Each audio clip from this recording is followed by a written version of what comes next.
오늘 하세나 본문은 열왕기상 8장 12절에서 21절까지의 말씀입니다. 그런 가운데 솔로몬이 주님께 아뢰었다. 주님께서는 캄캄한 구름 속에 계시겠다고 말씀하셨습니다. 이제 주님께서 계시기를 바라서 이 웅장한 집을 지었습니다. 이 집은 주님께서 영원히 계실 곳입니다. 그런 다음에 왕은 얼굴을 돌려 거기에 서 있는 이스라엘 온 회중을 둘러보며 그들에게 복을 빌어주었다.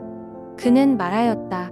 주 이스라엘의 하나님을 찬양하십시오. 주님께서는 나의 아버지 다윗에게 친히 말씀하신 것을 모두 그대로 이루어 주셨습니다. 주님께서 말씀하시기를 내가 내 백성 이스라엘을 이집트에서 이끌어낸 날로부터 오늘에 이르기까지 내가 내 이름을 기릴 집을 지으려고 이스라엘의 어느 지파에서 어느 성읍을 택한 일이 없다. 다만 다윗을 택하여서 내 백성 이스라엘을 다스리게 하였다 하셨습니다. 내 아버지 다윗께서는 주 이스라엘의 하나님의 이름을 기릴 성전을 지으려고 생각하셨으나 주님께서 나의 아버지 다윗에게 이르시기를 내가 내 이름을 기릴 성전을 지으려는 마음을 품은 것은 아주 좋은 일이다. 그런데 그 집을 지을 사람은 내가 아니다. 내 몸에서 태어날 내 아들이 내 이름을 기릴 성전을 지을 것이다 하셨습니다. 주님께서 말씀하신 대로 아버지 다윗의 뒤를 이어서 이렇게 내가 이스라엘의 왕위를 이었으며 주 이스라엘의 하나님의 이름을 기릴 이 성전을 지었으니 주님께서는 이제 그 약속을 이루셨습니다. 주님께서는 이집트 땅에서 우리의 조상을 이끌어내실 때에 그들과 언약을 세우셨는데 나는 주님의 언약이 들어있는 궤를 놓아둘 장소를 이렇게 마련하였습니다. 어제 본문의 내용은 제사장들이 이스라엘 백성들과 함께 언약궤를 옮기는 데 성공하고 성소에서 나올 때 구름이 성전을 가득 채워 제사장들이 서서 이를 볼 수 없을 정도였다고 했습니다. 그 광경을 보았던 솔로몬은 감격하여 주님께서는 캄캄한 구름 속에 계시겠다고 말씀하셨습니다라고 하는데 이것은 시편에 있는 말씀을 인용한 것입니다. 하나님의 거룩하심은 광채로 표현되며 그것을 보고 생명을 부지할 수 있는 자는 없을 정도로 그 빛은 거룩하며 영광으로 가득하기에 그런 거룩하신 하나님께서 거룩하지 못한 인간과 함께 하시기 위해서는 오직 그의 빛이 가려지는 캄캄한 구름 속에 머무셔야만 가능합니다. 다만 이것은 시편의 기자가 하나님의 영광을 묘사하고자 시적으로 표현한 것임을 우리는 기억할 필요가 있으며 실제로 여러 시편을 쓰고 하나님을 찬양하는 일에 매진하였던 다윗을 아버지로 둔 솔로몬 또한 어렸을 적부터 이런 비유적 표현에 노출되었을 테니 솔로몬 또한 이런 표현을 사용하고 인용하는 것은 전혀 부자연스러운 일은 아닙니다. 이후 14절부터 솔로몬은 이스라엘의 온 회중을 바라보며 그들의 복을 빌며 하나님을 친송하기 시작하는데 하나님을 향한 이 솔로몬의 친송은 세 가지 중요한 개념으로 나눌 수 있습니다. 첫째, 솔로몬은 그의 아버지 다윗과 맺은 하나님의 언약은 그 뿌리를 일찍이 이스라엘을 애굽에서 구원하시면서 맺은 언약과 연결되는 것임을 백성들에게 알립니다.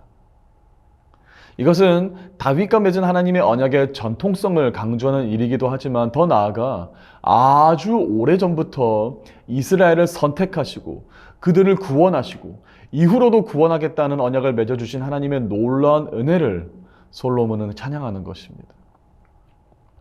둘째, 솔로몬이 완성한 이 성전은 모세의 예언에서 시작된 것임을 알립니다. 신명기 말씀입니다. 12장 5절 말씀. 오직 너희의 하나님 여호와께서 자기의 이름을 두시려고 너희 모든 지파 중에서 택하신 곳인 그 계실 곳으로 찾아 나아가서. 광야에서 태어난 이스라엘의 2세대를 바라보며 모세는 그들이 하나님께서 그들에게 허락하신 약속의 땅을 들어가게 될 때 그때는 이동하는 성막이 아닌 여호와께서 자기의 이름을 두시기 위해 택할 곳이 있을 거라고 가르칩니다. 그런데 오늘 열왕기상 본문 16절과 20절을 개역 개정으로 보면 솔로몬은 그가 지은 성전이 바로 여호와의 이름을 위한 성전임을 거듭 말하므로 바로 이 성전이야말로 모세가 신명기에서 그토록 고대했던 하나님의 거처임을 확인시킵니다. 물론 이스라엘의 입장에서는 이 예언이 이루어지기까지 너무 오랜 시간이 흘렀다고 불만을 품을 수 있습니다.